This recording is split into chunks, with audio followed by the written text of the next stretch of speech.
आप लोगों को आज पढ़ाना है समाज अध्ययन फोर्थ पेपर नीति शास्त्र इथिक्स।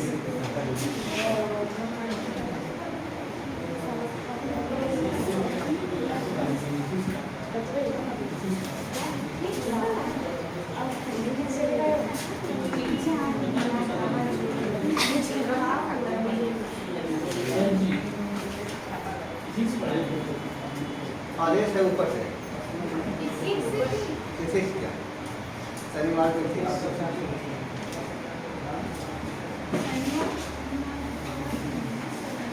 चलिए इथिक्स जो होता है या नीति शास्त्र जो है अब इसके बारे में बात किया जाए। ये सबसे बड़ा नीति शास्त्र जो सब्जेक्ट डाला गया फोर्थ पेपर का, ये आप जानते हैं कि ये कितने नंबर का होता है, 230 नंबर का होता है। फोर्थ पेपर है, इसमें अच्छा स्केल जैसे जो नंबर होता है दो जगह से आते हैं नंबर बढ़ते हैं। एक आप इसमें फोर्थ पेपर में अच्छा नंबर ला सकते हैं और आपका ऑप्शनल जो होता है यूपीएससी में दो जगह से आप अच्छे नंबर ला के मेंस में अच्छी आपके मेरिट बना सकते हैं।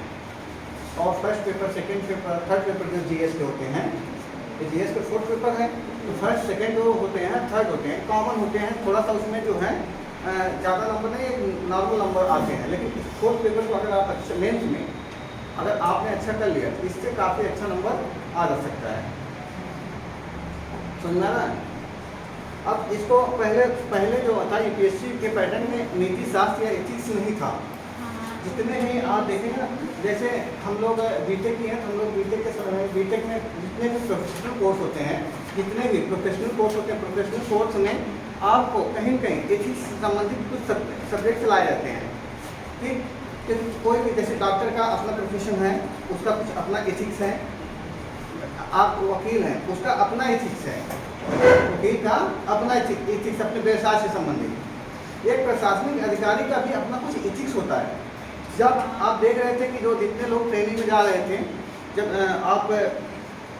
सिविल सेवा एग्जाम परीक्षा को आप क्रैक कर लेते हैं, उसके बाद आपकी ट्रेनिंग चलती है, तो ट्रेनिंग सेंटर से रिपोर्ट भेजा गया आयोग को कि आप यहाँ पे जो बच्चे आ रहे हैं उनके अंदर प्रशासनिक क्षमता तो बहुत अच्छी है, लेकिन कहीं कहीं उनके एथिकल प्रॉब्लम है, एथिकल समझ नहीं है। इस पे काम करिए, कुछ ऐसा पैटर्न बनाइए ताकि हम तो जैसे वहाँ पे यूपीएससी क्या करती है, यूपीएससी के ट्रेनिंग सेंटर में आपको एथिक्स से संबंधित आपको वहाँ पे आपके अंदर एथिकल वैल्यू डेवलप किया जाएगा। लेकिन उनकी कामना है, उनकी इच्छाएं हैं कि आप ऑलरेडी जो हैं कुछ आपके अंदर एथिकल वैल्यू हो। इसकी समझ के लिए उन्होंने अनुशंसा किया था आयोग से कि आप ऐसा कुछ पैटर्न बनाइए। आयोग ने 2013 में इसको क्या कर दिया, ऐड कर दिया कि एथिक्स जो है एक पेपर के रूप में, चौथा पेपर के रूप में जोड़ दिया। एथिक्स अगर बात की जाए तो एथिक्स जो होता है किस सब्जेक्ट से संबंधित है। अगर एथिक्स देखा जाए तो अगर कहा जाए फिलॉसफी जो है, फिलॉसफी का संबंध एथिक्स से है। फिलॉसफी का संबंध किससे है, एथिक्स से। लेकिन जो फिलॉसफी वाली एथिक्स है, जो प्रोफेसर पढ़ाते हैं यूनिवर्सिटियों में चलती है, उसका अप्रोच अलग है। ठीक, उनके अप्रोच अलग है। और जो आपको एथिक्स पढ़ना है, आपको एथिक्स जो पढ़ना, आपको प्रशासनिक कहा जाए संबंधों से संबंधित जो एथिक्स है उसको पढ़ना है। समझा ना। जैसे फिलॉसफी अगर आप लेंगे तो उसमें एथिक्स आता है, लेकिन वो एथिक्स और ये एथिक्स में थोड़ा सा बिहेवियर में अंतर है। समझा ना। तो सोशल एथिक्स हो जाता है, ये थोड़ा प्रशासनिक एथिक्स, क्योंकि आप प्रशासन में जाएंगे उससे संबंधित पढ़ना होगा। समझा ना। एथिक्स में आप जानते हैं एक कुछ सिद्धांत होते हैं, कुछ थ्योरी होती है। आधा 50% आपका थ्योरी लगभग और 50% इस थ्योरी पे बेस केस स्टडी होती है। केस स्टडी होती है। जैसे अगर एथिक्स में देखा जाए तो 50% थ्योरी पे क्वेश्चन रहेगा, लगभग बोल रहा हूँ 50% क्वेश्चन थ्योरी पे रहेगा। और इन्हीं थ्योरियों पे इसी थ्योरी पढ़ेंगे, शासन क्या होता है, सुशासन क्या होता है, सत्यनिष्ठा क्या होती है, आपका अभिवृत्ति क्या होती है, अभिरुचि क्या होती है, या नैतिकता क्या होती है। इन सब आपको या आप पढ़ लेंगे इसी में एक प्रशासनिक अधिकारी के अंदर क्या क्या उसके अंदर नैतिकता होनी चाहिए। ठीक, ये सब पढ़ा जाए थ्योरी होगी। इस थ्योरी को आप पढ़ लें, इसके प्रैक्टिकल के रूप में आपको समझने के लिए वो केस स्टडी देते हैं। क्या देते हैं? Case study. Case study case बना दिया जाएगा, कोई एक ऐसा मतलब एक ऐसा केस बनाया जाएगा, उस पर कहा जाएगा आप इस सिचुएशन को कैसे हैंडल करेंगे, कैसे आपको इसको सॉल्व करेंगे। उस पर 50% क्वेश्चन है, तो लगभग 125 नंबर के क्वेश्चन, लगभग बोला हूँ, लगभग थ्योरी के 125 करेंगे, 125 के केस स्टडी के। तो लेकिन आप जानते हैं थ्योरी जो केस स्टडी होती है, केस स्टडी हमेशा याद रखिए, जो केस स्टडी होती है एथिक्स के साथ में, वो थ्योरी पे बेस होती है। किस पे बेस होती है? थ्योरी। जो थ्योरी होती है उसी पे केस स्टडी भी बनती है। तो इसीलिए सबसे पहले अगर हम थ्योरी नहीं समझ पाएंगे तो फिर केस स्टडी समझ पाएंगे नहीं। हमें पहले क्या समझ होगा? थ्योरी। इसीलिए हम पहले जो चलेंगे थ्योरी को लेकर चलेंगे। थ्योरी को लेकर चलने से पहले हमें बताना पड़ेगा इसमें क्वेश्चन कैसे आते हैं थ्योरी में। थ्योरी में कैसे, जैसे अगर हम समझ लें कि समस्याएं क्या आती हैं हमारे साथ। जैसे देखिए एथिक्स जो पढ़ना है, एथिक्स में एथिक्स का मेंस में रोल है, इंटरव्यू में रोल है। दो जगह रोल देखा जाएगा इसका। एथिक्स का परीक्षण दो जगह आपका किया जाएगा, एक मेंस में होगा 4th पेपर के रूप में, और इंटरव्यू में भी होता है।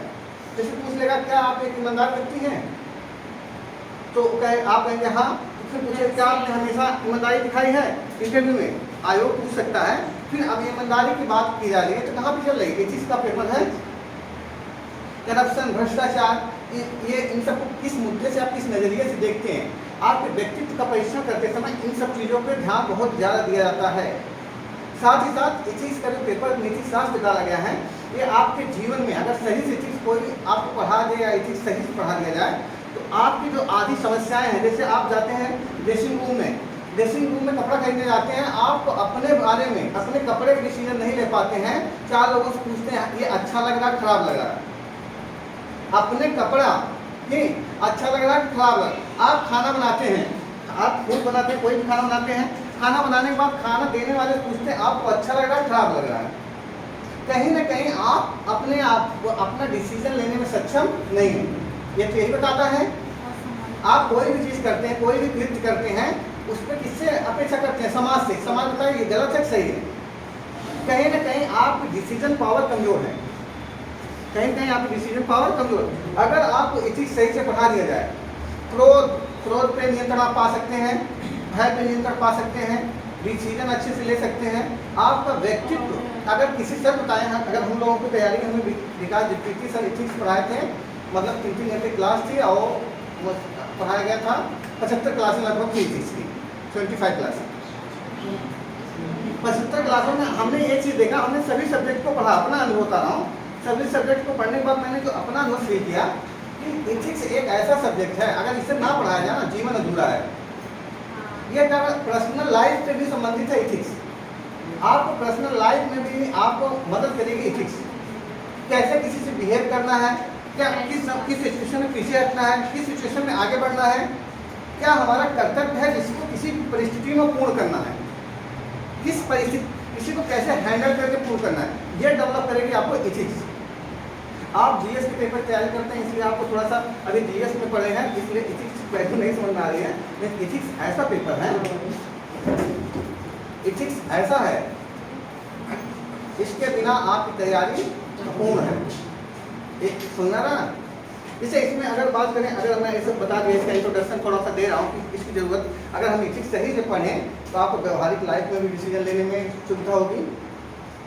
ठीक, साथ अब जैसे आप किसी पहले आप आजकल एक प्रथा जो चलती है आजकल के विवाह में कि पति जो लड़का होता है लड़की होता है एक दूसरे को देखने जाते हैं, एक दूसरे से बातें करते हैं, उसके बाद भी सही डिसीजन नहीं हो पाता। देखिए कोई भी डिसीजन 100% परफेक्ट नहीं होगा, लेकिन इतना सोचते तो कुछ लोग, सभी लोग कहते हैं हमारे साथ गलत हो रहा है, हम समझ ही नहीं पा रहे हैं, हमारे साथ गलत उसने कर दिया। गलत वो नहीं किया, आपके अंदर बौद्धिक क्षमता डेवलप ही नहीं है कि गलत सही समझ पाए। हम बहुत अच्छे थे, उसके साथ गए बिगड़ गए। आप बहुत अच्छे थे तो समझिए, आप अच्छे नहीं थे, आप मान लिए थे, अच्छे रहते ना तो वो समझते जब उसके साथ जा रहे हैं तो कैसा व्यक्ति है पहले उसका परीक्षण करते हैं, ठीक, बाद में आप कह रहे हैं उसकी वजह से हो गया। तो आप हर गलती के लिए खुद जिम्मेदार हैं। और जिम्मेदार 2 कारणों से हैं, या तो 2 कारण होंगे, या तो गलती को आप पहले से जान रहे हैं तब भी कर रहे हैं, एक कारण है कि हमें पता है कि हम जाएंगे, अगर हम बियर बार में जा रहे हैं या किसी डिस्को बार में जा रहे हैं, अगर हम नशा से संबंधित पदार्थ को खाएंगे तो हमारे स्वास्थ्य पर प्रतिकूल प्रभाव पड़ेगा, ये तो हम जानते हैं। ऐसी कंडीशन में अगर हम जाके, ऐसी कंडीशन में फिर भी हम जाएं और उसके बाद हमारे साथ गलत हो, हमारे लीवर किडनी पे, फिर हम कहें यार हमारे साथ गलत हुआ, उसने ले गया, तो उसमें कहीं भी हम पहले से जान रहे थे ये हमारी गलती है। कभी कभी ऐसी सिचुएशन होती है कुछ कंडीशन को हम जानते नहीं हैं, कुछ कंडीशन को हम जानते नहीं, उसके रिजल्ट को नहीं जानते, उसके बारे में पहले से नॉलेज नहीं होता है, अब वो चीज़ें हमारे ऊपर नकारात्मक प्रभाव डालती हैं। तो ऐसे भी लाइफ में होती हैं, जैसे आप मान लीजिए कोई व्यक्ति लुलु मॉल में नहीं गया है जो लखनऊ में है, ठीक। अब वहाँ पे अगर जाने के बाद कोई वहाँ कुछ बैठ के खाना पीना खा लिया, अब वहाँ पे उसके पॉकेट में 500 रुपये हैं, अब वहाँ पे ऑलरेडी जो है वो सोचा कि भाई 500 रुपये है, नॉर्मल जो है एक बर्गर खाएं, एग्जाम्पल दे रहा हूँ, एक बर्गर खाएं, ये बर्गर का रेट जो होगा मुश्किल से 35 रुपये या 15 रुपये होगा, ठीक। और उसने 100 रुपये 250 रुपये मांग लिया, एक कॉफ़ी पी लिया, ठीक, और वो कॉफ़ी 700-800 रुपये पड़ गई। अब उसके साथ अनजाने में गलती हो रही है, ठीक है, अनजाने में गलती हो गई, समझना नहीं आ रहा है।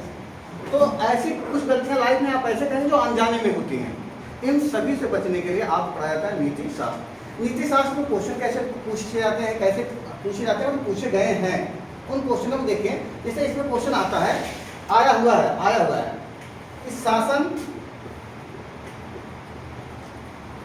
सुशासन और शासन, सुशासन, नैतिक शासन, इन शब्दों को डिफाइन करिए। मेंस का क्वेश्चन है, मेंस में आता, मेंस से आएगा। एक ही दिया है कि शासन, सुशासन और नैतिक शासन, इन तीनों में अंतर क्या है, इसको आप स्पष्ट करिए, इन तीनों को स्पष्ट करिए कि सुशासन क्या होता है, शासन क्या होता है, शासन क्या होता है, सुशासन क्या होता है, नैतिक शासन क्या होता है। ये आया हुआ क्वेश्चन है यूपीएससी में, फोर्थ पेपर में। आप इसको अगर इसे सॉल्व करना है, आप बताइए शासन क्या होता है। किसी भी व्यक्ति द्वारा अगर कोई शासन किया जाए, मतलब ठीक है, वेरी गुड। इसे शासन होता है। अगर शासन को डिफाइन करना होगा तो शासन में आप बताएंगे, शासन जो होता है किसी भी संस्था को चलाने के लिए, किसी भी देश को चलाने के लिए, उसकी राजनीतिक, आर्थिक, ठीक, प्रशासनिक गतिविधियों को नियंत्रित करने के लिए कुछ दिशा निर्देश होते हैं जो एक विशेष तंत्र के तहत चलाए जाते हैं। उस तंत्र को क्या बोलते हैं, शासन बोलते हैं, ठीक। एक सबको समझ में आ रहा है। सुशासन में क्या होता है, अच्छा कोई काम होगा, जैसे मैंने कहा आप लोगों को क्लास चलाने के लिए क्लास में विद्यार्थी अवेलेबल होने चाहिए, प्लस एक टीचर अवेलेबल होना चाहिए, कुछ आधारभूत संरचनाएं होनी चाहिए, ये तो हो गया एक, ये हो गया शासन। इसी तरह अच्छा उसमें सुशासन लग जाना है ना। अब क्लास चलाने के लिए कितनी चीजें चाहिए बता दिया था, क्लास अब कैसे चल रही है इससे मतलब नहीं है, हो रहा।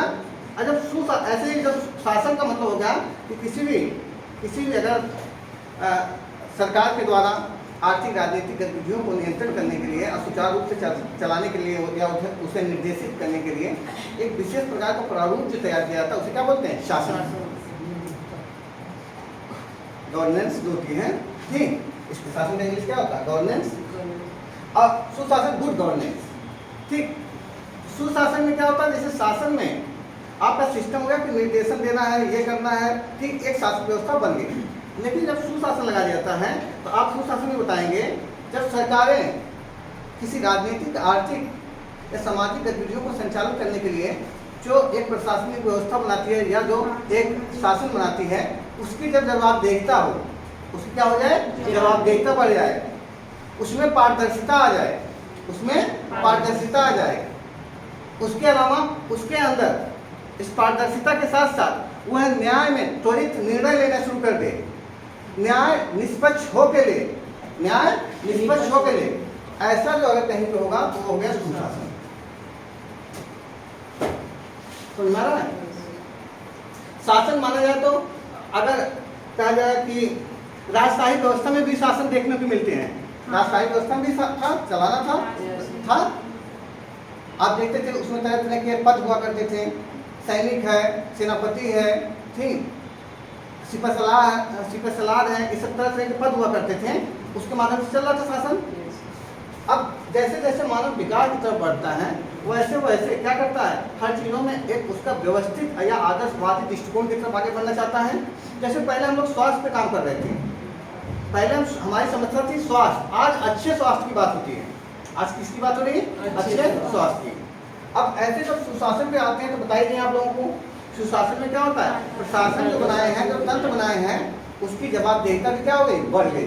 उसकी जवाबदेहिता बढ़ जाती है, उसके कार्यों को देखा जाएगा, उससे जवाब लिया जाएगा।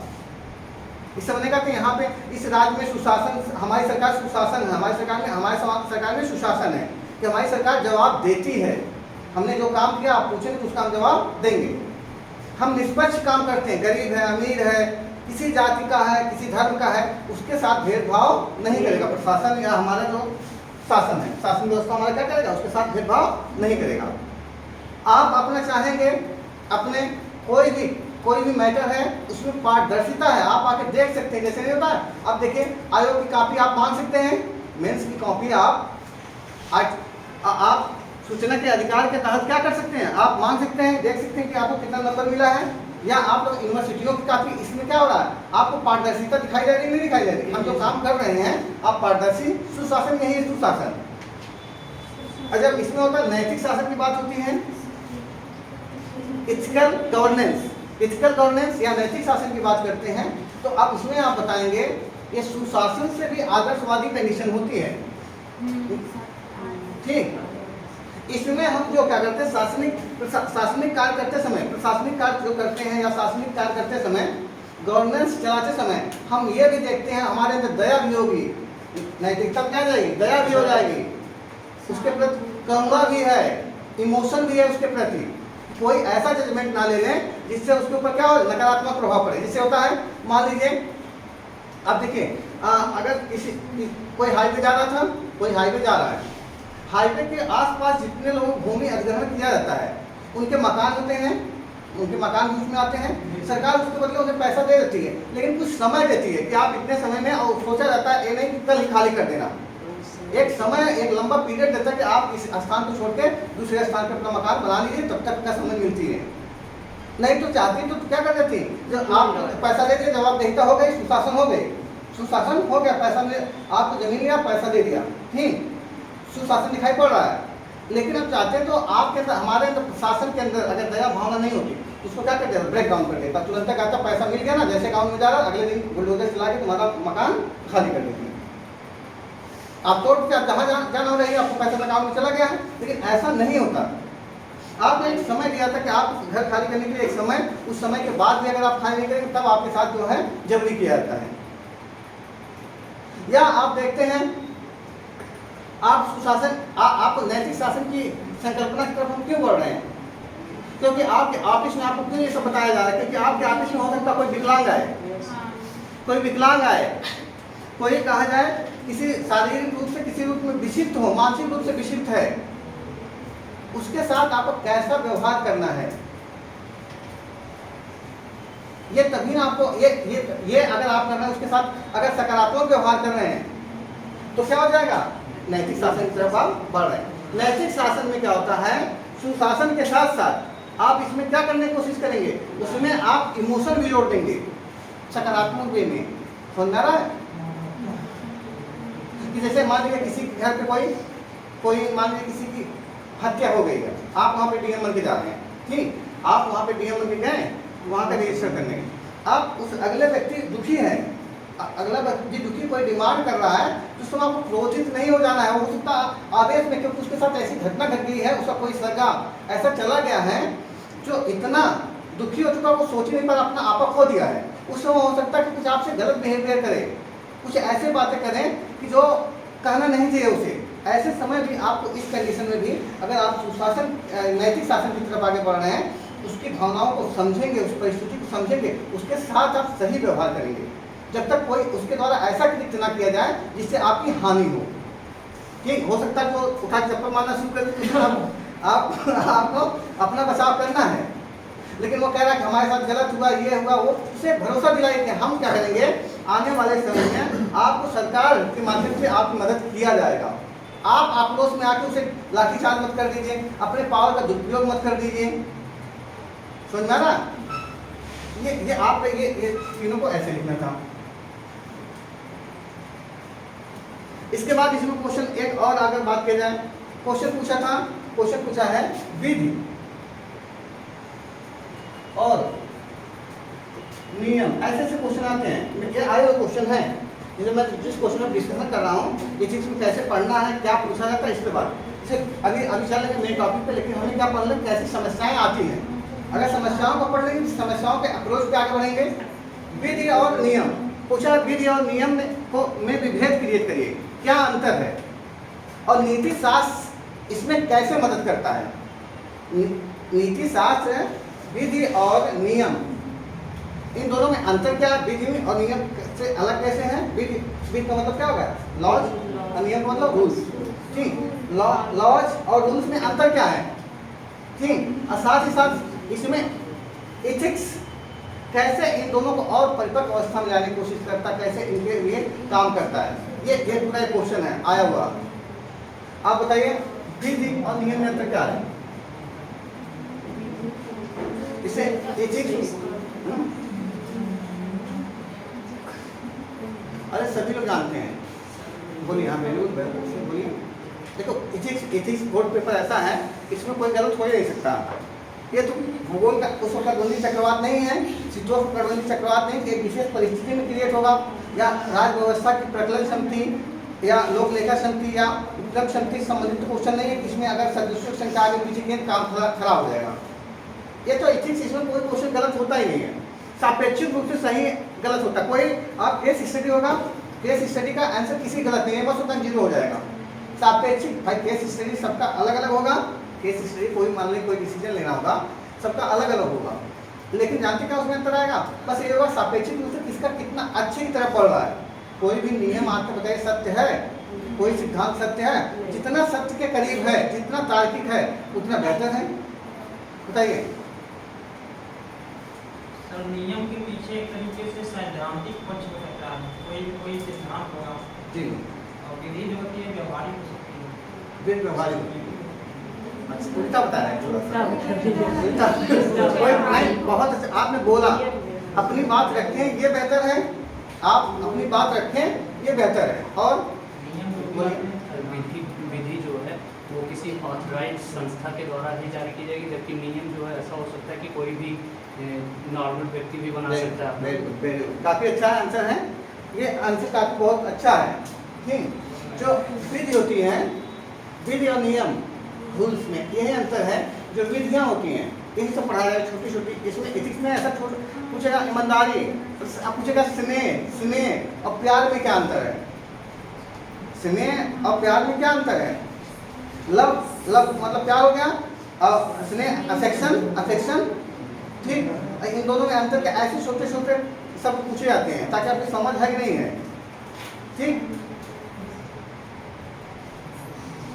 तो बताइए, जैसे बताया था विधि और नियम में क्वेश्चन बना था कोर्ट पेपर में कि क्या है, तो इसमें क्या आप बता सकते हैं। जो विधि होती है वो सरकार के द्वारा संसदीय प्रणाली के माध्यम से बनाई जाती है, पार्लियामेंट्री सिस्टम। और विधि जो होती है ना, एक विशेष नियम से होकर ही बनेगी तभी विधि माना जाएगा। जैसे कोई भी विधि है, कोई भी कानून है, जब तक संसद की पटल पे दोनों पटलों से पारित नहीं होगी, दोनों पटलों से पारित नहीं होगी, मतलब दोनों लोकसभा राज्यसभा, उसके बाद राष्ट्रपति की हस्ताक्षर नहीं हो जाएंगे, तब तक क्या होगी, विधि नहीं बन पाएगी। और नियम है, नियम जो होता है, जो रूल्स होते हैं, आप लोग डेली अपना रूल्स बनाते हो। नियम जो होते हैं व्यक्ति के हो सकते हैं, किसी संस्था के हो सकते हैं, वो किसी खाली वो व्यक्तियों के द्वारा, हर व्यक्ति का अलग अलग एक ही चीज को लेके अलग, जैसे पढ़ाई है, पढ़ाई को लेके ही यहाँ जितने लोग बैठे हैं सबका नियम अलग अलग होगा, पढ़ाई को लेकर सबका नियम अलग अलग नहीं है। ठीक, पढ़ाई को लेकर नियम सबका अलग है, लेकिन आप देखिए, आपको बाइक चलाना, उसका ट्रैफिक रूल्स जो है सरकार के द्वारा, विधि जो एक समान है, इस ट्रैफिक का नियम जो भी तोड़ेगा इसमें से उसको पेनाल्टी लग जाएगी। समझ में आ रहा है? तो जो नियम होता है वो किसी नियम, हर नियम क्या होता है, व्यक्ति टू व्यक्ति पर आप कहा जाए पर्सन टू पर्सन बोला जाए, या इंस्टीट्यूट टू इंस्टीट्यूट, संस्था से एक दूसरे संस्था में जाने पे क्या हो जाता है, बदल जाता है। एक ही पक्ष को लेके हो सकता है, जैसे यहाँ पे क्लास चलाने की तरीके नियम अलग हैं और दूसरे जगह पे क्लास चलाने के नियम अलग हो, वो तो संस्था के ऊपर डिपेंड करेगा। लेकिन जब अगर किसी संस्था के जो मानक हैं, जो विधि है सरकार द्वारा जो निर्देशित की गई है, वो सभी संस्थाओं के लिए क्या होगी, बराबर होगी। समझ में आ रहा है? नियम परिवर्तित होते रहते हैं। नियम जो होते हैं, जो नियम होते हैं, ये परंपराओं पे, प्रथाओं पे, रीतियों पे निर्भर होते हैं, उनसे बनते हैं नियम। जो नियम होते हैं, जिसे हम लोग नहीं कहते, हमारे यहाँ क्या होता है, सुबह सुबह सभी लोग उठते हैं, अपने बड़ों का हमेशा पैर छूते हैं। ठीक, किसी किसी परिवार में ऐसा नहीं होता है, उसके परिवार का अलग नियम है।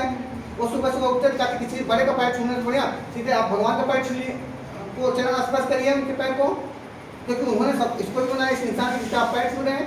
तो सबका अलग अलग परिवार का नियम है, हर व्यक्ति का नियम वैरी कर जाएगा व्यक्ति के अनुसार, व्यक्ति के अनुसार नियम होता है। लेकिन विधि नहीं परिवर्तित होती है।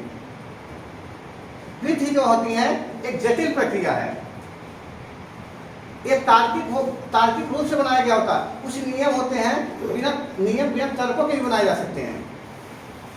नियम बिना तर्क के भी लोग बना देते हैं, ये हमें अच्छा लगा तो हमारा ये नियम है, दूसरे कोई प्रभाव पड़े हमसे कोई मतलब नहीं। लेकिन विधि जो होती है हमेशा कोशिश करती है कि ज़्यादा से ज़्यादा लोग इससे लाभान्वित हों और पूरे समाज को एक साथ जोड़ के चलने की कोशिश करती है। समझना ना? नियम विधि में आसानी से परिवर्तन नहीं किया जा सकता। क्या अच्छा बताओ, विधि जो है, जो कहा जाए लॉज हैं, उनको क्या आसानी से आप परिवर्तित कर सकते हैं? नहीं, उन्हें पार्लियामेंट में संशोधन करना पड़ेगा, या उससे संबंधित कोई संशोधन ला के उसमें किया जा सकता है। लेकिन नियम में क्या होता, आसानी से अनिल का नियम था कल से 6 बजे सुबह पढ़ेंगे, आज नियम बदल दिया कि रात में 6 बजे पढ़ेंगे। बस उसके लिए कोई वो परिवर्तन करने के लिए कोई विशेष जटिल प्रक्रियाओं से नहीं गुजरना पड़ेगा। ये सब मेंस के क्वेश्चन के आंसर बता रहे हैं, ऐसे ही लिखना पड़ेगा आपको। ठीक, आप कह सकते हैं विधि होती है जटिल प्रक्रिया होती है, उसका नेचर कैसा होता है, जटिल। और नियम सरल नियम होता है, सहज होता है। समझ में आ रहा है? अब इसमें अगला पॉइंट जो डाला है, अब नीति शास्त्र का इसमें क्या योगदान है विधि और नियम में? नीति शास्त्र का योगदान विधि और नियम में क्या है? कहता है कि कोई भी विधि या नियम अगर नीति के नैतिकता के विरुद्ध है तो वो पूरे समाज को लाभान्वित नहीं करेगा, जिससे समाज पर नकारात्मक प्रभाव पड़ेंगे। जैसे धारा 377, धारा 377 क्या है? समलैंगिकता। समलैंगिकता क्या होता है? समलैंगिकता एक ऐसा संबंध होता है जिसमें समान लिंग के लोग आपस में या तो रोमांस करें या तो शारीरिक संबंध बनाएं, उसे क्या बोला जाएगा? समलैंगिकता। ठीक, धारा 377 है। अब धारा 377 तो अगर देखा जाए, न्यायालय ने क्या कर दिया, इसे मान कर दिया। न्यायालय ने इसे क्या कर दिया? मान। ठीक, न्यायालय ने इसे मान कर दिया, लेकिन क्या समलैंगिकता नैतिक है? न्यायालय ने मान कर दिया, लेकिन समलैंगिकता नैतिक है? आप बताइए। समलैंगिक आप अब देखिए, अब ये नहीं कि आप यूपीएससी की स्टूडेंट इसमें बात करना पड़ेगा। जिससे वेश्यावृत्ति क्या होती है, आपसे इंटरव्यू पूछा जाएगा वेश्यावृत्ति क्या होती है, अब क्या बताएंगे? जब कोई भी महिला पैसे के आधार पे अपना शारीरिक संबंध बनाए तो उसे बोला जाएगा, इस कृत्य को बोला जाएगा वेश्यावृत्ति। पैसे के आधार पे शारीरिक संबंध बनाना वेश्यावृत्ति कहलाता है। अब ये सब परिभाषाएं आप नहीं वेश्यावृत्ति नाम आ गया, हम बोलोगे नहीं करेंगे। ठीक, गलत है, गलत ही तो चीजों का, जिसे मानव तस्कर क्या है, ठीक, बलात्संग क्या है, बेगार श्रम क्या है, इससे पूछा था कहीं नहीं, ये सब ऐसे कृत्य हैं, अनैतिक हैं। ठीक, हम इसके बारे में बोल ही नहीं सकते, नहीं तो हमें फिर नहाना पड़ेगा घर पे जाके। तो फिर आप डीएम बन के ऐसे कृत्यों पर कैसे सॉल्व करोगे? आपको यही समस्याओं का समाधान करने के लिए आपको डीएम बनाया जा रहा है। ये नहीं कह रहा है समस्या को डीएम बन जाना, खूब अच्छा जिला चल रहा होगा, उसमें खाली बैठ कर तुम्हें सोना होगा, कुछ सोचना नहीं होगा। जितने भी अवैध कृत्य होंगे, अनलीगल कृत्य होंगे, उन्हीं का समाधान करना होगा। तो कृत्यों की परिभाषाएं समझनी होगी, कौन सी कृत्य क्या है, जिस पे आपको बात करना पड़ेगा। समलैंगिकता समझने में आएगा सबको। समलैंगिकता का जो बात थी, तो अब देखो जाए सर्वोच्च न्यायालय ने या न्यायालय ने क्या कर दिया, इसको लीगल कर दिया। धारा 377 को क्या कर दिया, लीगल कर दिया। कहा कि आप समलैंगिक विवाह कर सकते हैं, समलैंगिक संबंध बना सकते हैं। लेकिन सरकार ने कहा नहीं, ये नैतिकता के क्या है, विरुद्ध है, नैतिकता के विरुद्ध है। उसने हवाला दिया हिंदू मैरिज एक्ट का। कहा कि हिंदू मैरिज एक्ट में कहा गया कि कोई व्यक्ति विवाह अपोजिट लिंग के आधार पर करेगा, नहीं तो निषेचन की प्रक्रिया कैसे संचालित होगी, समाज आगे कैसे बढ़ेगा। अगर देखा जाए जो शारीरिक संबंध है बनाया जाता है, यह एक तरह का क्या है, एक तरह का परंपरा है। उसमें क्या किया जा रहा है, हम निर्वाहन करते हैं। ये प्राचीन काल से वेदों में, साहित्यों में बताया जाता है। इसके माध्यम से क्या होती है, हम अपना जो समाज है उसको आगे बढ़ा रहे हैं।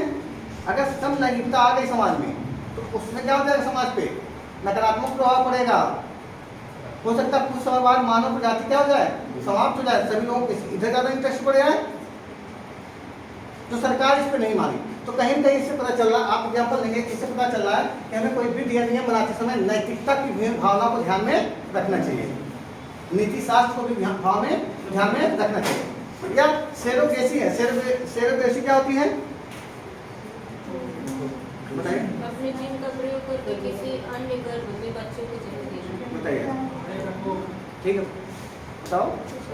इसमें क्या होता है कि कोई महिला जो है किसी दूसरे के बच्चे को अडॉप्ट कर सकती है, मतलब उसका अपने घर में बच्चे को पाल सकती है। हाँ, सेरोगेसी एक प्रोसेस है जिसमें क्या होता है, कोई भी महिला अगर दूसरे के बच्चे को अपने गर्भ में पालती है, ठीक, और फिर वो बच्चा हो जाता है तो उसको क्या कर देगी, वापस कर देती है, ठीक। ऐसा इस कंडीशन में सेरोगेसी पद्धति ठीक है। अगर किसी की पत्नी है, बीमार चलती है, उसका स्वास्थ्य या उसके अंदर ऐसी टेंडेंसी नहीं है कि वो बच्चा पैदा करते, क्या उसके पास कोई समस्याएं, उससे संबंधित स्वास्थ्य संबंधी असुविधा कोई ऐसी है, ठीक, करेगी तो उसके जान को कोई खतरा पड़ सकता है और उसे पुत्र प्राप्ति की चाह है, ऐसे कंडीशन में साइंस ने उसे एक विकल्प दे दिया।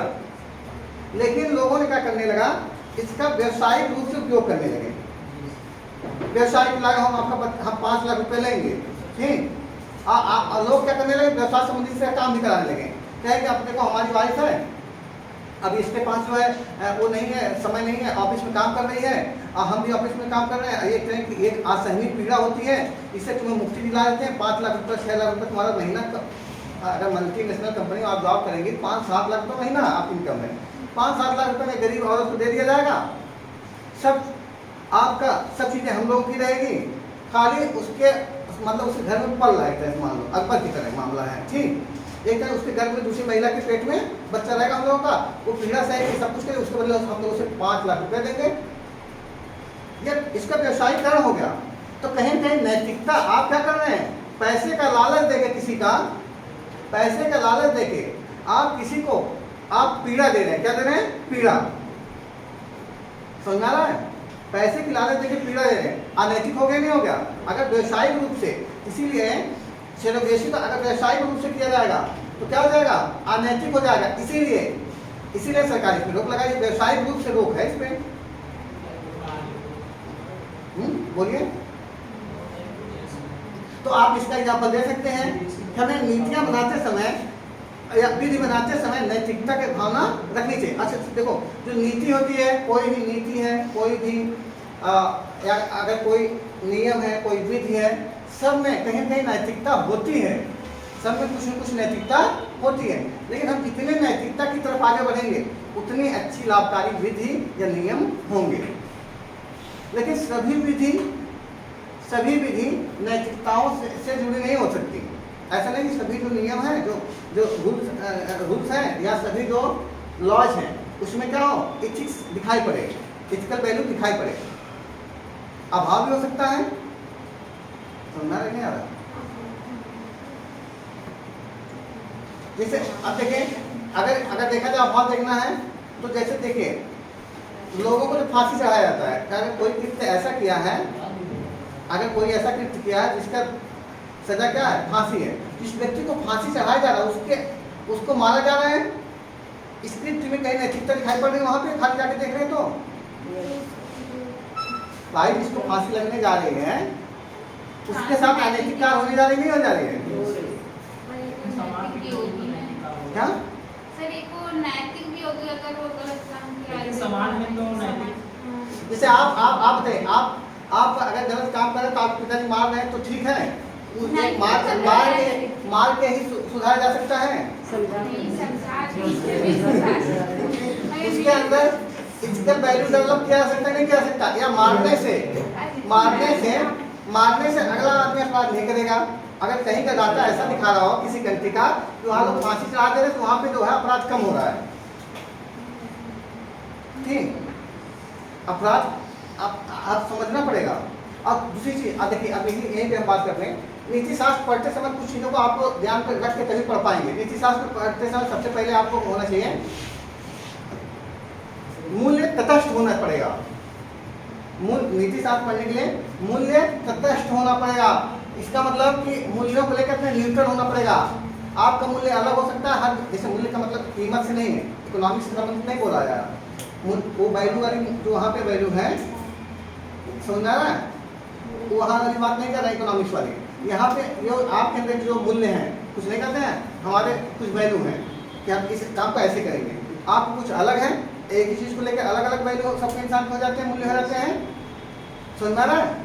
तो जो मूल्य आप अगर इसके क्वेश्चन सॉल्व करना है, अपने मूल्य को तार्किक रूप से बनाना पड़ेगा। अपने मूल्य पे अगर अड़े रहेंगे तो पहले से आप बचपन से सुने हैं कि ऊँट के ऊपर में भोजन होता है या पानी संचित किया जाता है। पानी आप लोग पढ़े थे ना, क्या पढ़े थे? पानी या खाना यही पढ़े थे क्या? ऊँट का जो ऊपर होता है तो उसमें क्या पढ़े थे, क्या होता है? पहले क्या पढ़े थे? पानी पढ़े थे कि रेगिस्तान के जहाज है उसमें पानी पी लेता है। उस 5 तक यही समझ में आया था। लेकिन अब आप पता कि इसमें क्या फैट है, तो आपने मान लिया नहीं मान लिया, आपने मूल्य बदल अपने अंदर की वैल्यू को कन्वर्ट कर लिया उसके ऊपर के सापेक्ष में, उसमें क्या फैट है, क्या है? फैट होता है। तो आपने मूल्य से परिवर्तन किया, जब ये तार्किक है तो इसका कहना है कि आप बताना चाह रहा हूँ नीति शास्त्र अगर पढ़ना तो आपको पढ़ते समय ध्यान रखना होगा कि जो चीज़ें सही मिले, जो वैल्यू सही मिले, आपकी वैल्यू अगर गलत इसके पहले पता थी, जो मूल्य आपको पहले पता थी आपके थे, जो अवधारणाएं आपकी पहले रखी हुई थी और गलत थी, अब अवधारणाएं उसकी सही मिल गई तो सही को एक्सेप्ट करना पड़ेगा, तब ये चीज़ पढ़ पाएंगे। ये चीज़ पढ़ने के लिए एक चीज़ और आपको नॉलेज होना चाहिए, आपके अंदर तार्किकता होनी चाहिए। आपके अंदर तार्किकता, तर्क करने की क्षमता होनी चाहिए। समझ आ रहा है? आपका आंसर जो होना चाहिए, इस चीज में जो आपका आंसर होना चाहिए, कोई भी आंसर परफेक्ट होगा ही नहीं, कंडीशन होगी ना, कोई 100% परफेक्ट नहीं होगा। लेकिन आपको आंसर जैसे एक होगा अच्छा और दूसरा क्या होगा बुरा, इसी के अच्छा बुरा के बीच में आपका आंसर आएगा। तो आपको इसमें बैलेंस क्रिएट करना पड़ेगा, कोशिश करना पड़ेगा किधर भागना होगा, अच्छे की तरफ, लेकिन पूर्णतः आपका अच्छा नहीं हो पाएगा। ये इस चीज के कुछ नियम होते क्वेश्चन सॉल्व करने के लिए। समझ में आ रहा है? आप इस चीज का एक रोड मैप बना के दिमाग में कैसे क्वेश्चन आते हैं, जैसे इसमें यही नहीं, इसमें आप लोग पढ़े ना अम्बेडकर की विचारधाराओं के बारे में पूछेगा, इसमें है आपका सिलेबस में। गांधी जी के जो विचार है उसके बारे में पूछेगा। विचारकों के जो महान जो विचारक नैतिकता से संबंधित हैं, जो विचारक अपने विचारों में नैतिकता को बल देते हैं, उनके विचारों को पूछा जाता है। बुद्ध के क्वेश्चन बना, महात्मा गांधी के विचारों को बारे में वर्णन कीजिए, बुद्ध के विचार कहाँ तक प्रासंगिक है वर्तमान में, या महात्मा गांधी के विचार कहाँ तक प्रासंगिक है, ऐसे क्वेश्चन आते हैं आपके इथिक्स में। सुनना आपको? तो इससे पहले इथिक्स का सिलेबस थोड़ा सा ज़्यादा नहीं, 7-8 पॉइंट है, सिलेबस बताने से क्या क्या पढ़ना है, ठीक समझना ना। तो फिर आप उससे आगे बढ़ेंगे, आप लोग सिलेबस लिख लीजिए इथिक्स का। पहला टॉपिक लिखें सिलेबस में, पहला टॉपिक लिखें नीति शास्त्र तथा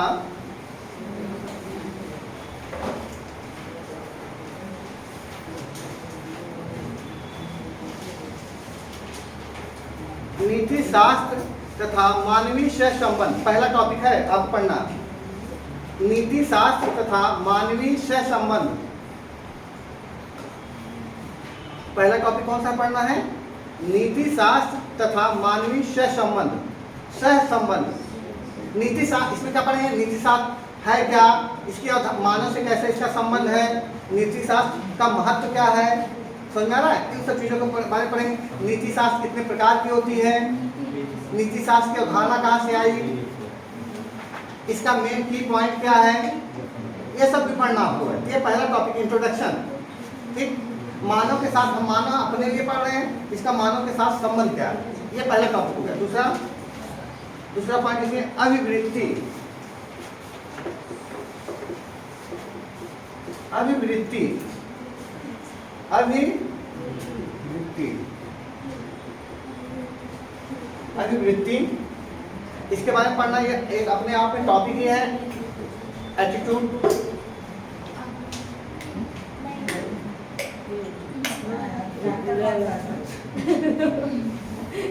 तीसरा लिखें सिविल सेवा के लिए, सिविल सेवा के लिए अभिरुचि, सिविल सेवा के लिए अभिरुचि तथा बुनियादी मूल्य।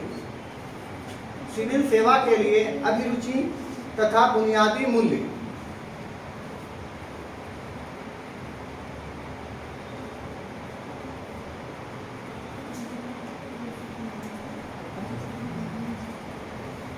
अगला लिखिए भावनात्मक समझ।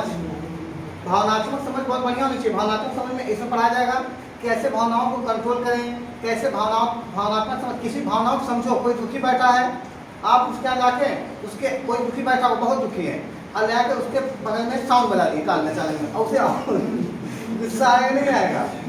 ठीक, या कोई खुश है, कोई किसी की शादी हो गई, तब तक आप आए, वहाँ पे लोग शादी में लोग खुशी मना रहे हैं, तब तक आप सुनाने लगे। जानते हैं आज से 5 साल पहले हमारे गांव में एक लोग थे, उनकी शादी हो गई तो मर गए।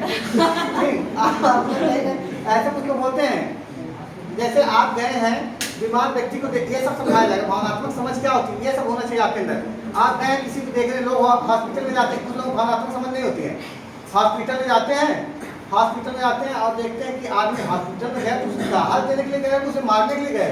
ठीक, तो कुछ लोग जाते कहते देखिए ऐसे हमारे गाँवों में रहने हैं, लेकिन अब जो है नहीं है। क्या हो गया, ऐसे 4-5-10 दिन रहे हॉस्पिटल में, उसके बाद मर गए। अब वो आदमी जो है, अब वो लगता है कि अपना जीवन 5 दिन है। कुछ लोग ऐसा करते हैं। आप ये जो एग्जाम्पल मैं दे रहा हूँ व्यवहारिक, आप लोग सुनते होंगे।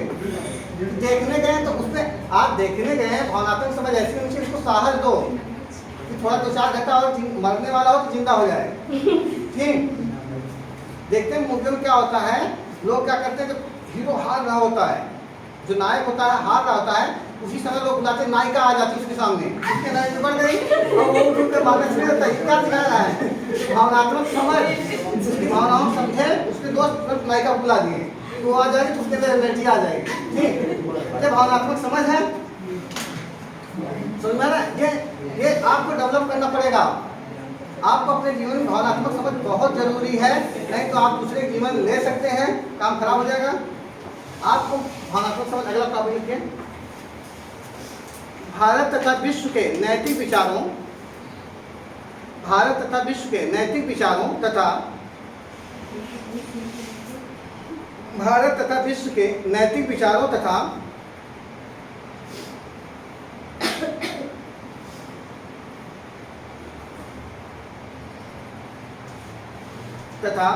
दार्शनिकों के योगदान। भारत तथा विश्व के नैतिक विचारकों तथा दार्शनिकों के योगदान। इसमें आप कांट को पढ़ेंगे, अरस्तु, प्लेटो, गांधी, अम्बेडकर, ठीक, इनको पढ़ा जाएगा। ठीक, लिखिए अगला लोक प्रशासन में लोक प्रशासन में, अगला पॉइंट, लोक प्रशासन में लोक या सिविल सेवा मूल्य तथा नीति शास्त्र। लोक प्रशासन में लोक पब्लिक या सिविल सेवा मूल्य तथा नीति शास्त्र। जैसे सिविल सेवा मूल्य क्या है कि आप सिविल सेवा में जब जाएंगे तो उसमें क्या होना चाहिए, ईमानदारी होनी चाहिए आपके अंदर, निष्पक्ष होकर क्या करें आप, तो न्याय करें निष्पक्ष होके, ईमानदारी होनी चाहिए आपके अंदर, सत्यनिष्ठा होना चाहिए, वेरी गुड, ठीक, सत्य निष्ठा होना चाहिए आपके अंदर, दृढ़ता होनी चाहिए, सही डिसीजन उस पर टिके रहे, आपके अंदर लोभ नहीं होना चाहिए कि कोई 1 लाख रुपए दिखाया मन डोल गया, ठीक, ये नहीं। आज नियंत्रण बहुत है, कोई मिठाई, आप मिठाई बहुत शौकीन हो, कोई लाके कोई मिठाई खोल दिया, आप सिंगी से मार दी तरह से, ये आत्म नियंत्रण सेल्फ कंट्रोल बहुत मेजर पार्ट। आप डीएम बन जाते हैं, आप डीएम बन के देखते हैं, डीएम जो आता है उसके सामने काजू कतली रख दीजिए, ठीक, चाहे कोई भी कितनी भी सुविधा वाली चीजें रख, अगर वो पावर में है उस समय अपने कार्यों को निर्वाहन कर रहा है तो हाथ नहीं लगाएगा। मन तो करता, किसका मन नहीं करता, अच्छा किसका मन नहीं करता अच्छी गाड़ी ले लेना, अच्छा खाना, अच्छा पीना, लेकिन आप डीएम मीटिंग में देखते हैं अगर वो आपके गांव में गया, मोहल्ले में गया, आप कितने भी बढ़िया व्यवस्था कर दीजिए, वो हाथ नहीं लगाना चाहता, बचना चाहता है, क्योंकि जिस समाज के लिए आप निर्णय लेंगे, अगर किसी घर पे आप काजू कतली खा लिए, गए थे निरीक्षण करने, दूसरे वाले के रास्ता के लिए विवाद था, जिसके आप खा लिए, अब कहीं कहीं आपको उधर झुकाव बढ़ेगा, ये तो मानव नेचर है, इसीलिए आप अधिकारी बन जाते हैं। अगर न्याय करना होता है तो आप अपने आप को क्या करते हैं, दोनों को समान भाव से देखते हैं। अब निचले स्तर के लोग जो होते हैं जिनको न्याय नहीं करना होता है, वो न्याय संबंधित प्रक्रिया से गुजारते हैं, वो तो जाते हैं तो वो जबरदस्ती मांगते कुछ पानी मंगा दो, तुम्हारी भैंस दिखाई पड़ रही है, दूध देती है, लग रहा बच्चा है, दूध लाओ तो, ठीक, ये तो ये क्या जितना बड़ा पद होगा आपको, इसीलिए आपने डाला गया, आप अंदर ये ना करें कि कहीं गए किसी भैंसिए मांग लाए कि आपके घर बहुत बढ़िया लगे, हमारे घर बनवा दो, ठीक, क्या हम न्याय करेंगे, सिग्नेचर करेंगे, ऐसा कुछ नहीं होना चाहिए। अगला लिखें, शासन व्यवस्था में ईमानदारी, अगला पॉइंट है शासन व्यवस्था में ईमानदारी।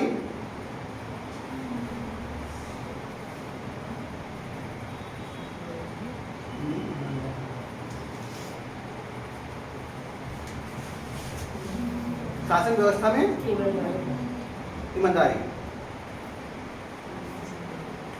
अगला करिए केस स्टडी, अगला जो पॉइंट है केस स्टडी, यही लास्ट है आपका सिलेबस में, केस स्टडी, शासन व्यवस्था में ईमानदारी। अगला पॉइंट है केस स्टडी,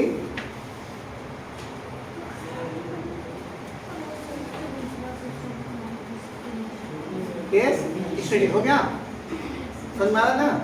अब जो केस स्टडी होती है, केस स्टडी कोई बाहर से नहीं आएगी, जो एक टॉपिक दिए गए हैं ना, जो ऊपर टॉपिक लिखवाया हूँ, जब इन्हें पढ़ेंगे इसी केस स्टडी बनेगी, ईमानदारी पे बन जाएगी आपके, समझ में आ रहा है। ईमानदारी परीक्षा के लिए कोई केस स्टडी बनाई जाएगी, निष्पक्षता के लिए निष्पक्ष कोई एक केस स्टडी मिलेगी इस पर, जिसमें देखा जाएगा कि आपके अंदर निष्पक्षता है नहीं, और उसमें डालना पड़ेगा।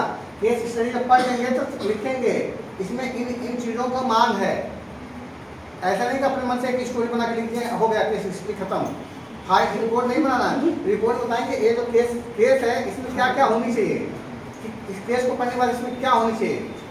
जैसे एक रमेश बजट बना रहा है, रमेश बजट बना रहा है, इस केस स्टडी में क्या क्या होना चाहिए, क्या क्या मूल्य समाहित होने चाहिए उसके अंदर क्या क्या होना चाहिए। अगर रमेश भारत सरकार का बजट बना रहा है तो उसके अंदर क्वेश्चन है, केस स्टडी है, उसमें क्या क्या होना चाहिए उसके अंदर आपको लिखना पड़ेगा। उसके अंदर ईमानदारी होना चाहिए, निष्पक्षता होनी चाहिए, ऐसा नहीं कि बजट बना रहा है उसे पता चले दूसरे बता दे रहा है।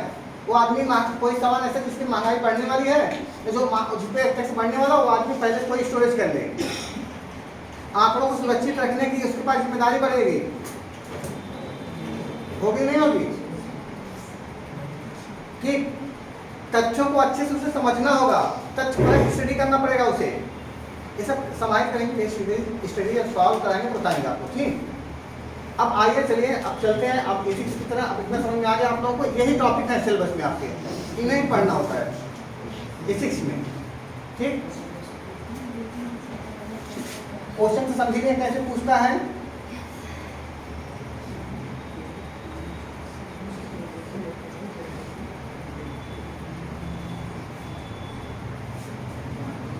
इसमें जब तक सुनिए, जब तक विचारकों के बारे में ना पूछे, तब तक आप क्या करेंगे, विचारकों के बारे में ना पूछे।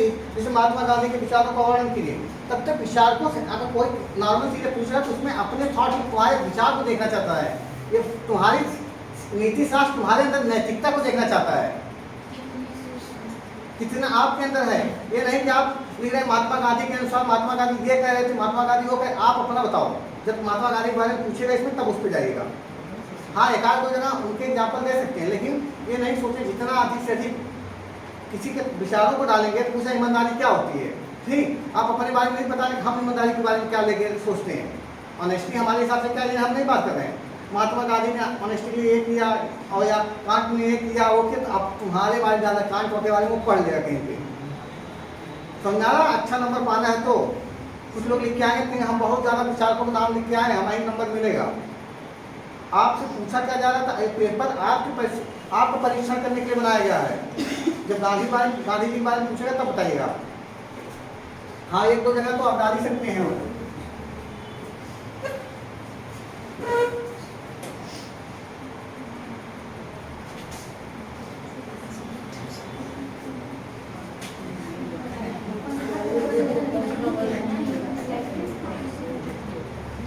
जो एथिक्स है, एथिक्स जो है ग्रीक शब्द इथिका से बना है। ग्रीक शब्द इथिका से बना हुआ है। ठीक, सुन अगर समानता का नीति शास्त्र के बारे में बताया जाता है और बता सकते हैं, बता रहे हैं, इसके बारे में पूरा डिटेल ही नहीं। सुनिए, इथिक्स जो है ग्रीक शब्द इथिका से बना। इथिक तो इंग्लिश शब्द है, इंग्लिश शब्द है। ठीक, जो इथिका शब्द है इसका मतलब होता है जो इथिका है, जो इथिका आपको दिखाई पड़ रहा है, जो ग्रीक शब्द है, इसका जो अर्थ होता है जो रीति, प्रचलन, आदत। इसका मतलब क्या होता है? रीति, प्रचलन, आदत। समझ में आ रहा है? कहना क्या चाह रहा है? कहना चाह रहा है इथिक्स के अंदर हम जो मानो ये जो जितने भी हैं, रीति है, प्रचलन है, आदत है, ये मानो मनुष्य जो अभ्यास करके सीखता है। किससे सीखता है? अभ्यास से। जैसे आपकी जो आदत बनी है, जैसे कुछ लोगों की आदत होती है, कोई क्वेश्चन पूछ देगा नर्वस हो जाएंगे, ठीक, तो अपने सिर पे हाथ रखने लगते हैं या अपना मुंह ऐसे बंद कर लेते हैं। ये क्या हो गया? आपकी आदत है। क्या है? अभ्यास इसका बहुत किए हैं, आपको पता नहीं चला। ठीक, आप गलत बोले, आपके पापा ऐसे मुंह बंद कर दिए थे बचपन में, 2-3 बार आप बोले किसी सामने मत बोलना, फिर वो आदत पड़ गई आपको। अब गलत निकल रहा तो आप अपने गलत हो गया, अब मुंह बंद करने से क्या बंद हो जाएगा? किसी को गलत बोल दिए अब शब्द, उसके बाद अपना मुंह ऐसे बंद कर दो, तो क्या गलत वापस आ गया अंदर, मुंह जाकर बंद हो गया, लॉक हो गया। ये आदत बन गई, नकारात्मक आदत। चाहे कोई रीति है, चाहे कोई प्रचलन है, वो क्या मनुष्य के लगातार अभ्यास करने से आई है। समझ में आ रहा है? ये अभ्यास जनक गतिविधियां हैं। और मनुष्य जो होता है, रीत, प्रचलन या आदत, इनका लगातार आप ये तभी आपके अंदर आएंगे जब आप लगातार क्या करेंगे? निरंतर रूप से अभ्यास करेंगे। समझ में आ रहा है? ये अभ्यास आपको क्या करेगा? एक अभ्यास करने से आपको एक आचरण पैदा कर देगा आपके अंदर। ये क्या पैदा करेगा? आचरण। सबकी देखते हैं, सबका आदत अलग अलग होती है, सबकी आदत अलग अलग है, सबका प्रचलन सब जगह पे अलग अलग प्रचलन चलता है, रीतियां अलग अलग हैं हर जगह पे, है कि नहीं है? क्योंकि सबका अभ्यास अलग अलग जगह पे हुआ, अलग अलग परिवेश में हुआ है। हम इनका स्टडी करते हैं नीति शास्त्र में। आदत कैसी होनी चाहिए, प्रचलन कौन सी अच्छी है, समझना है?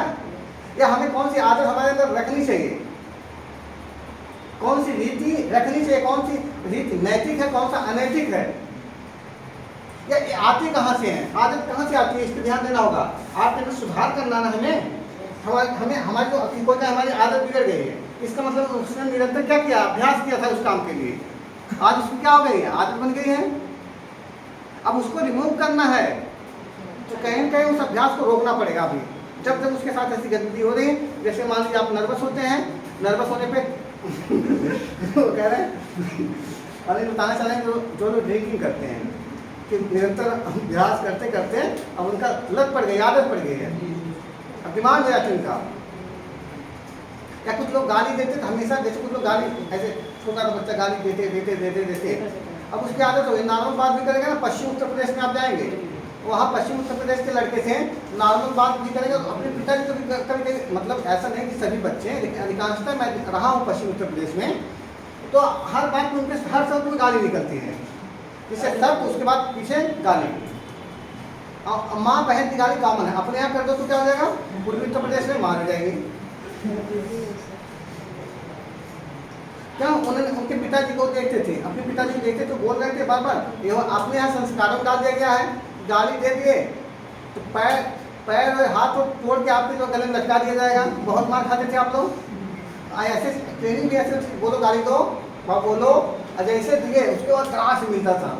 अब इसके बाद ये रिजल्ट होता है, ताकि कभी मन भी करे ना दो, ऐसा होता है। इसके क्या करा है, कहा जाता है नीति शास्त्र कहा जाए, नीति शास्त्र कहा जाए तो इसमें जो हमारे आचरण होते हैं उसका अध्ययन होता है। हमारे आचरण का क्या होता है, अध्ययन होता है। हमारे आचरण में क्या होगा, हमारी नीतियाँ होंगी, हमारी प्रचलन होगी, हमारी आदत होगी, ये तो हमारा आचरण होगा।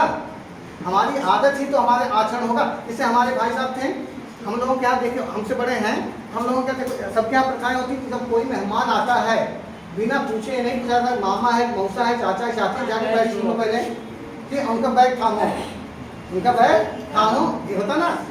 पहले लोग साइकिल जाते, साइकिल पकड़ लो, जब तक पहुँचाने जा रहे साइकिल दे दो उनको, तब तक लेके जाना होता है, कुछ समय तक उनको पैदल फिर उनको देना होता है। सभी लोग इस रीतियों से गुजरे होंगे, हुआ होगा।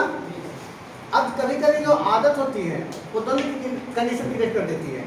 ऐसे हमारे भाई साहब थे, अब वो घर पे कोई कभी कभी होता कि कोई मेन सदस्य नहीं रहता है और सभी महिलाएं तो घर में रहती हैं, पुरुष लड़के उनके बाहर खेलते रहते हैं। एक सुनार आए, सुनार अपना बूट केस लेके आए, तो सुनार जो गांव में होते हैं वो दिखाते हैं, सोना बेचते हैं, उन्हें लगा कोई रिश्तेदार है और उसका जाके पैर छू लिया और उसका सूटकेस खींचने लगे। नहीं वो कहना नहीं हमें चलना बेटा, हमें चला, वो कहे नहीं आप दीजिए, हमें दीजिए, ठीक आप कैसे ले चलेंगे, ठीक। ये क्या आदत जो है, क्योंकि आदत बनी हुई थी, कोई आए तो उसका क्या करिए, रिस्पेक्ट करिए, उसके सामान को तुरंत अपने कैरी कर लीजिए। वो कहीं कहीं आदत वहाँ पे जाकर नकारात्मक से दे दी, लेकिन अधिकांश समय पे उसका सकारात्मक प्रभाव भी देखने को मिलता है। समझ में आ रहा है? जो नीति शास्त्र है, नीति शास्त्र में, इथिक्स में हम क्या करते हैं, आचरण का अध्ययन करते हैं। क्या करते हैं, अध्ययन करते हैं। और इसी में अध्ययन, आचरण क्या होता है, कोई पूछे आचरण, जिसमें शब्दावलियों को नॉलेज होना चाहिए, ठीक। अब जैसे कोई पूछे आदत क्या है, तो बताएंगे किसी मनुष्य द्वारा कोई गतिविधि जो बार बार की जाती है, अभ्यास की जाती है, वो आदत में कन्वर्ट हो जाती है। परिभाषा दे देंगे आप लोग। जैसे हमें बड़े को देखते ही नमस्कार करने की आदत है, नहीं करते हैं, ये आदत बन गई है। या आप लोग कहते हैं कॉपी किताब को आप लोगों का विद्या माता है, क्या है, विद्या माता। आप जैसे उसका मामला आता है उसको सरस्वती माता समझ के पैर छू लेते हैं। अब आपकी आदत बन गई, आप सोते रहते हैं, पैर अगर गया उठ ही जाते हैं, जाके पैर छू लेते हैं, ठीक। नहीं, कुछ लोगों इस आदत से बाहर निकल गए हैं, वो किताब को बिछा देते हैं, उसी के ऊपर सो जाते हैं। पहले बात करें, अधिकांश लोगों का अच्छी अभी आदत बनी हुई है, ठीक। प्रचलन, आप पहले बताइए प्रचलन क्या होता है, कौन बताएगा? जो लंबे समय से समाज में, जो लंबे समय से समाज में कोई गतिविधि चलता आए उनका प्रचलन। जैसे हमारे यहाँ प्रचलन में सती प्रथा था, प्रचलन में सती प्रथा था, ठीक। या बाल विवाह प्रचलन में है इस समाज में, ठीक। जो लंबे समय से किसी समाज में कोई विषय लंबे समय से बना रहता है, उसे क्या बोलेंगे, प्रचलन। तो समाज में देखने को मिलेगा प्रचलन। समझ में आ रहा है? किसी समाज में, किसी संस्था में, समझ में आ रहा है, प्रचलन की व्यवस्थाएं देखने मिलती है। कोई संस्था होगी, उसमें क्या होता है, हमेशा क्या प्रचलन चला आ रहा है कि जब कोई व्यक्ति 60 साल की अवस्था को धारण कर ले रहा है, तो रिटायर हो रहा है, तो सभी लोग उसका सम्मान करेंगे, वहाँ का प्रचलन है। कुछ जगह पे ऐसे प्रचलन नहीं होंगे, ठीक। इसके बाद अगर कोई पूछे आचरण क्या होता है, आचरण क्या होता है बताइए आप लोग।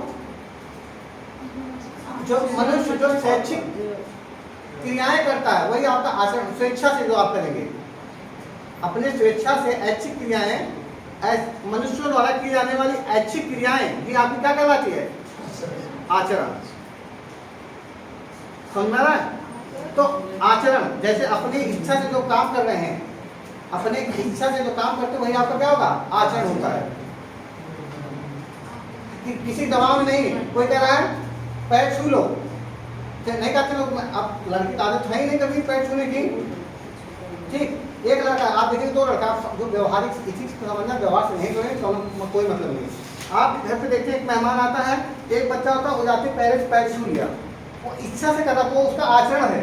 एक लड़का होता है, उसे कहते हैं पैर छू लो, मौसा पैर छुओ, ऐसे खड़ा रहे, मौसा मिठाई लाए पैर छुओ, देखे मिठाई कहाँ, पैर छू लेगा, मिठाई मिलेगी, अगर लालची होगा मिठाई मिलेगी। अब वो ऐच्छिक आचरण नहीं उसका है, वो आचरण नहीं उसका है, वो तो दबाव में कर रहा है, इच्छा थोड़ा कर रहा है, मिठाई के लालच में कर रहा है, वो उसका आचरण नहीं है। नीति शास्त्र में आचरण का अध्ययन होता है। किसका अध्ययन होता है? आचरण का। नीति शास्त्र में देखा जाता है कि जो आप गतिविधि कर रहे हैं वो नैतिक है कि अनैतिक है या निर्नैतिक है। तीन कंडीशन, नैतिक होता है, अनैतिक और तीसरा शब्द होता है निर्नैतिक। नैतिक शब्द अगर जैसे बोला जाए मोरल, नैतिक शब्द होता है कि आप कोई व्यक्ति पीड़ित है, कोई व्यक्ति पीड़ित है, किसी समस्या से पीड़ित है, ठीक, आप उसकी मदद करें तो आपने नैतिक कृत्य किया। समझ आ रहा है? अगर कोई व्यक्ति पीड़ित है, जैसे मान लीजिए कोई विकलांग है और चल नहीं पा रहा, उसको अगर यहाँ से उसको वहाँ जाना है, आप उसकी मदद करके उसे सपोर्ट देकर वहाँ पहुँचा गए, आपने नैतिक कृत्य किया। समझ में आ रहा? उससे क्या उसको लाभ हुआ? समझ में आ रहा है? अनैतिक कृत्य उसे बोलते हैं अनैतिक। अनैतिक कृत्य ऐसा कृत्य होता है जिसमें ऑलरेडी कोई पीड़ित हो, ऑलरेडी कोई पीड़ित हो और उसका एक पैर टूटा था और तब तक दूसरा पैर नहीं तोड़ दी तुम, यह अनैतिक कृत्य हो गया। पीड़ित व्यक्ति को और पीड़ित करना क्या हो गया? अनैतिक हो गया। पहले से पैर टूटा था, एक पैर और टूट गया। निर्नैतिक कंडीशन वो होती है जिसमें कि कुछ ऐसे कृत्य आप करते हैं जिससे ना अनैतिक कृत्य होता है ना नैतिक कृत्य होता है। जैसे आप पानी पी रहे हैं, तो आप, मैं पानी पी रहा हूँ, ठीक, इससे आप लोग कुछ नुकसान हुआ भाई, इससे क्या आपको नुकसान होगा?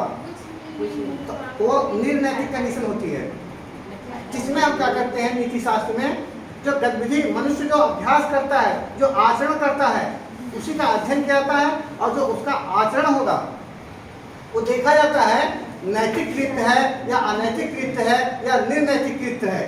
उसे किस तरह पढ़ने की कोशिश कराया जाएगा, किस तरह पढ़ाने की कोशिश किया जाएगा? नैतिक कृत्य की तरफ, किधर? नैतिक कृत्य की तरफ। समझ में आ रहा है आप लोगों को? लेकिन आप जानते हैं जो हमेशा नैतिक कृत्य जो होते हैं, नैतिक कृत्य जो होते हैं, कभी कभी दुविधा उसमें क्रिएट हो जाती है। नैतिक कृत्य में क्या हो जाती है? कभी कभी दुविधा क्रिएट हो जाती है। नैतिक कृत्य में कभी कभी दुविधाएं क्रिएट हो जाती हैं। जैसे एक एग्जाम्पल बताइए आप लोग, मान लीजिए ऐसे एक रेल की पटरी है, एक रेल की पटरी है। नैतिक कृत्य में दुविधा कैसे आ जाती है कि काम नैतिक होते हुए भी उसमें मतलब देखा जाएगा कि उसमें किसी का नुकसान होता है। देखो कोई भी काम ऐसा नैतिक करेंगे 100% उससे किसी को लाभ नहीं होगा, लेकिन देखा जाता है, आप सुनिए, नीति शास्त्र में जो अध्ययन किया जाता है, इसमें पूरे समाज को सकारात्मक रूप से जो प्रभाव देने वाले नैतिक कृत्य होते हैं उनको जोड़ा जाता है। समाज को लेके नीति शास्त्र समाज को लेके चलती है, ठीक, लेकिन इसमें कभी कभी दुविधाएं आ जाती हैं, नैतिक दुविधा जिसे बोलते हैं, इथिकल डायलेमा जिसे बोलेंगे इंग्लिश में। वो कैसे हो जाती है? देखो मान लीजिए एक तो रेल की पटरियां हैं, एक यहाँ से मेन रेल की पटरी आती है ऐसे है, अब यहाँ से आने के बाद यहाँ से ऐसे एक इधर भी चली जाएगी, अब एक इधर भी आ जाएगी। ऐसे नहीं होता है क्रॉस, ट्रेन को बदला जाता है, नहीं बदला जाता है। ये मेन लाइन है, अब यहाँ स्टेशन है, ठीक, यहाँ स्टेशन है मान लीजिए, ठीक, ऐसी कंडीशन में यहाँ पे स्टेशन है, तो अब ट्रेन यहाँ पे आती है, इधर भी जा सकती है और इधर भी जा सकती है। जहाँ लगेगा उधर उसे क्या कर दिया जाता है, भेज दिया जाता है। ठीक, अब ये क्या है, ये जो पटरी है, एक कंडीशन बता रहा हूँ, कंडीशन ध्यान से सुनिएगा।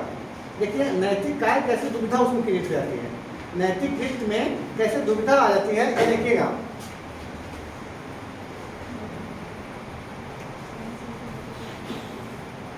अब देखिए, अगर ये जो ये वाली जो पटरी है अनुपयुक्त है, इसका यूज नहीं किया जा रहा, ये लंबे समय से ये पटरी कैसी है, अनुपयुक्त है। अनुपयुक्त मतलब इसका यूज नहीं हो रहा। हमेशा इसी पटरी का यूज होता है, ट्रेन आती है यहाँ से अनुपयुक्त है इसलिए इधर नहीं जाने दिया जाता, ट्रेन हमेशा इधर आती है। ठीक, इस पटरी पे एक बच्चा खेल रहा है, इस पटरी पे अनुपयुक्त पटरी पे एक बच्चा खेल रहा है।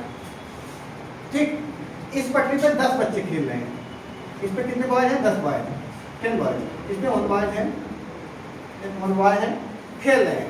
एक ट्रेन आ रही है, एक ट्रेन आ रही है, एक ट्रेन आ रही है। आप यहाँ पे हैं खड़े, यहाँ पे घर है, आप क्या करते हैं, पटरी को चेंज करने वाले जाते हैं। आप क्या करते हैं, पटरी को चेंज करने वाले, आप काम का पटरी को चेंज करना होगा। यहाँ आप इधर से चाहेंगे, इधर से ट्रेन को इधर कर देंगे, चाहेंगे इधर कर देंगे। ठीक, लाइन फाटक जो बना रहता है ना, फाटक को ऐसे उठाने वाले ट्रैक मैन से बोलते हैं, ट्रैक मैन होता है, पोस्ट होती है, वो ट्रैक चेंज करते रहते हैं। ठीक, समझा ना? आप एक ट्रैक मैन है, ट्रैक चेंज करने वाले हैं। आप ट्रेन जब आ रही है, आप ट्रेन को किधर मोड़ेंगे, कहिए?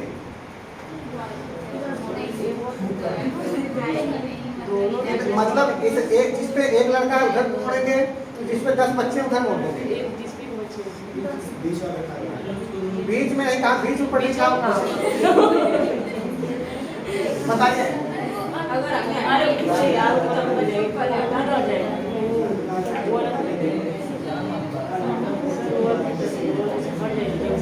बच्चों को हटा नहीं सकते, बच्चों को हटा के पाओगी, ये कंडीशन है कि बच्चे नहीं हटेंगे। हम एक ही तरफ देखना पड़ेगा, जो एक नैतिक तो है जो रोक रहा है वो सामने जाएगा, क्या ट्रेन रुक जाएगा? काम चालू है, एकदम से खराब लिखा है अनुपयुक्त है, उधर से ट्रेनें कभी गुजरती नहीं है, अनुपयुक्त उसका यूज नहीं होता है।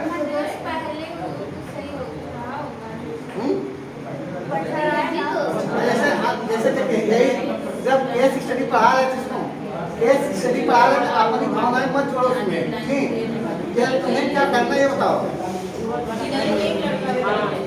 जैसे कुछ लोग इधर जा रहे कह रहे जिधर एक बच्चा उधर कर देंगे,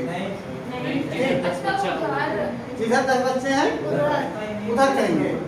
ठीक, 10 बच्चे, अच्छा तो यहाँ पे 10 बच्चे कर दोगे, 10 बच्चे नहीं कटेंगे? जितने लोग पैसेंजर लोग वो सारे मर जाएंगे, इसमें तो 10 ही मरेंगे। इसमें तुम्हें कैसे पता हो सकता है कि यहाँ पे बैटरी इधर जा रही है, हो सकता है लंबे समय से यूज ना किया जा रहा हो, पटरी खराब ना हो, पटरी खराब ना हो सकता, खाली उसके उधर यूज नहीं करते थे, काम इधर का इस पटरी यूज कर रहे थे, बस अनुपयुक्त बोला गया है, अनुपयुक्त बोला गया है। तो कुछ लोग देखो, नैतिकता के आधार पर जो लोग कह रहे हैं इधर कर देंगे, एक की तरफ करेंगे, नैतिकता के आधार पर सत्य है, वही सही आंसर है कि नैतिकता के आधार पर सही है कि आप एक इधर कर दे रहे हैं। ठीक, लेकिन क्या ये नैतिकता हुई? नैतिकता के आधार पर यहाँ पे देखो, एक आदमी मर रहा है, इधर क्या मर रहा है, एक आदमी मरेगा, एक लड़का मरेगा, इधर कितने मरेंगे, 10। नैतिकता तो कह रही, नैतिकता क्या करती है, जिससे अधिक लोगों को क्या हो, प्रॉफिट हो, अधिक लोगों को प्रॉफिट। अभी आपको नहीं पता कि पटरी खराब है किस लिए, अनुपयुक्त बहुत सी चीजें ऐसा जिसका यूज आप नहीं कर रहे हैं, लेकिन बहुत सी सही चीजें पड़ जाती है अपने घर पे, समझ में आ रहा है? तो नैतिकता की दृष्टि से नैतिकता में दुविधा आ रही, जैसे आप लोग गलती नहीं है, कंडीशन ही ऐसी है। यही तो नैतिकता की दुविधा की, नैतिकता में कभी दुविधा की, इसको कैसे सॉल्व करेंगे, इसके लिए 5 चरण बताए गए हैं नीति शास्त्र में, वही सब पूछता है आपसे। नैतिकता की दुविधा के चरणों को कैसे, नैतिकता की दुविधा जो उन्हें कैसे सॉल्व करेंगे, पहले अभी उदाहरण पर समझिए। इसमें अगर इधर ट्रेन ले गई, एक आदमी मरेगा और सभी लोग लगभग यही आंसर करना चाह रहे हैं, एक वाले मारो, ठीक। लेकिन ये 10 वाले बच जाएंगे ताकि 10 टू धर्म मोड़ दो।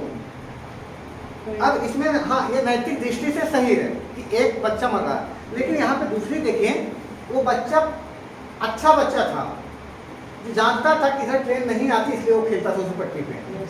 ये लोग जान रहे हैं, ये 10 बच्चे जान रहे हैं कि इसी ट्रेन आती है जी, उसके बाद इस पर खेल रहे हैं।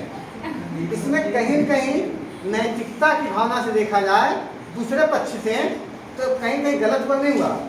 एक व्यक्ति समझदार है वो रोड के किनारे चल रहा है, ठीक, इधर किनारे पे बड़ी गाड़ियां नहीं आएंगी।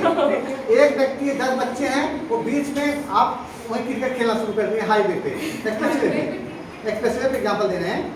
वो जान रहे हैं कि यहाँ से तो गाड़ी आएगी, अगर ब्रेक भी मारी एक्सप्रेसवे पे आप एक्सप्रेसवे जब किसी एक्सप्रेसवे चलेंगे ना तो कम स्पीड में चलेंगे, तब भी आपके ऊपर क्या होती है, फाइन। और ज़्यादा हो गई तब भी एक लिमिट बना के चलनी होगी, इसीलिए बाधा गया, चारों तरफ उठा दिया गया एक्सप्रेसवे पे, ताकि कोई भैंस ना आ जाए, कोई जानवर ना आ जाए, कोई आदमी क्रॉस ना करे, ताकि आपकी स्पीड, क्योंकि अगर 120 की स्पीड में गाड़ी आ रही, ब्रेक मारेगी बैलेंस डिसबैलेंस रहेगी, इसीलिए उसे ऊपर बनाया गया है, ठीक, सुरक्षा के दृष्टिकोण से। और क्योंकि एक्सप्रेसवे का जो निर्माण किया गया है मुख्य उद्देश्य क्या है, कम समय में अधिक दूरी तय कराना, यही तो है। तो आप ऐसे कंडीशन में क्या करा, ये इसमें आप लोग सही है कि नैतिक दृष्टि से एक तो मतलब एक ही तरफ कर देना है, नैतिकता के हिसाब से सही है। एक आदमी हमने बताया नैतिकता, नैतिक मूल्य वो सही होते हैं जिसमें ज़्यादा फायदा हो कम नुकसान हो, ज़्यादा फायदा हो उस हिसाब से ठीक है। लेकिन दूसरा पक्ष जब देख रहे हैं, एक बच्चा जो समझदार था वो जिस पटरी में नहीं, जिस पटरी बंद थी उधर खेलता जाता था, कभी ट्रेन नहीं आएगी, उसको हम लोग क्या कर दिया, बलि चढ़ा दिया। इन 10 आवारों की जानों को देख के, 10 पागलों को देख के अज्ञान व्यक्तियों को बचा लिया गया, बच्चों को। लेकिन यहाँ पे 10 जीव हैं, नैतिक दृष्टि से ज़्यादा प्रभावशाली है नहीं। लेकिन दूसरे पक्ष यहाँ दुविधा आगे नहीं आ गई, नैतिकता की दुविधा आगे नहीं आ गई, तो क्लियर हो गई नैतिक क्या है, नैतिक क्या है।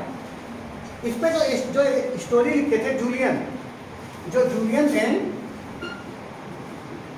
जो ये स्टोरी लिखे उन्होंने कहा हमसे पूछा जाए, अपने को जूलियन से पूछा जाए, जूलियन भी कहें हम ये काम करेंगे, हम 10 लोगों को पूछ लेंगे।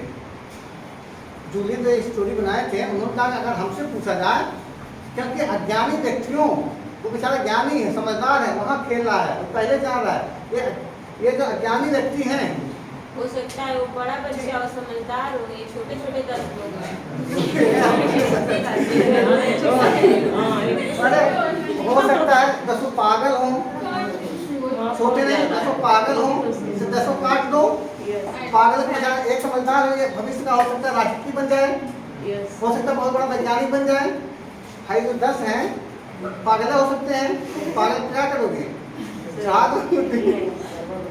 तो जूनियर ने कहा था कि हमें करना होता तो हमको क्या करते हैं, इस 10 वालों को इधर ही ट्रेन कर देते हैं।